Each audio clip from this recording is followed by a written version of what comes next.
ভাবো তুমি একটা বিমানে বসে আছো, সব কিছু স্বাভাবিক। হঠাৎ বিমানটা অদৃশ্য হয়ে গেল, আর তারপর তুমি যখন আবার ল্যান্ড করলে তখন পৃথিবীর কাছে কেটে গেছে প্রায় 37 বছর। এটা কি সম্ভব, নাকি এই পৃথিবীতে এমন কিছু রহস্য আছে যা আমরা এখনো বুঝতে পারিনি? এই গল্পটি ফ্লাইট 914 নামে পরিচিত। এটি এমন একটা ঘটনা যা শুনলে অবিশ্বাস্য মনে হবে। 1955 সালের এক সাধারণ সকাল, নিউ ইয়র্ক বিমানবন্দর ব্যস্ত ছিল। একটি যাত্রীবাহিনী বিমান প্রস্তুত ছিল। গন্তব্য মিয়ামি। যাত্রীরা বোর্ড করছে, কেউ জানলার পাশে বসে, কেউ নিজের ব্যাগ গুছাতে ব্যস্ত। সব কিছু একদম স্বাভাবিক।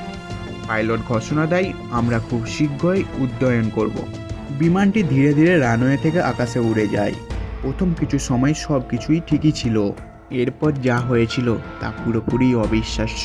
কেউ কল্পনাও করতে পারেনি এই যাত্রা ইতিহাসের সবচেয়ে রহস্যময় ঘটনা পরিণত হবে। উড্ডয়নের কিছুক্ষণ পর পাইলট কন্ট্রোল টাওয়ারের জানায় সব কিছু ঠিক আছে। কিছুক্ষণ পর হঠাৎ করে যোগাযোগ বন্ধ হয়ে যায়। প্রথমে মনে হয় এটা হয়তো ছোটোখাটো সমস্যা, কিন্তু সময় যত যায় উদ্বেগ করতে থাকে। রাডার স্ক্রিন থেকে বিমানটি পুরোপুরো অদৃশ্য হয়ে যায়। না কোনো বিপদ সংকেত, না কোনো শেষ বার্তা। মনে হচ্ছিল বিমানটি হাওয়ায় যেন মিলিয়ে গেছে। তারপর শুরু হয় বিশাল অনুসন্ধান অভিযান। আকাশে প্লেন পাঠানো হয়, সমুদ্রে জাহাজ। ঘন্টার পর ঘন্টা খোঁজা হয়, কিন্তু কিছুই পাওয়া যায় না। না কোনো ধ্বংসাবশেষ, না কোনো তেলের দাগ। অবশেষে এই ঘটনাকে অদৃশ্য হিসেবে ঘোষণা করা হয় এবং যাত্রীদের মৃত বলে ধরা হয়। কিন্তু রহস্যটা তো থেকেই গেল। এই ঘটনার পর অনেক বছর কেটে যায়। ঘটনাটি প্রায় ভুলে যায় মানুষ। তারপর একদিন সেই বিমানটি হঠাৎ রাডার স্ক্রিনে ধরা পড়ে। লোকেশনটা ছিল ভেনেজুয়েলা।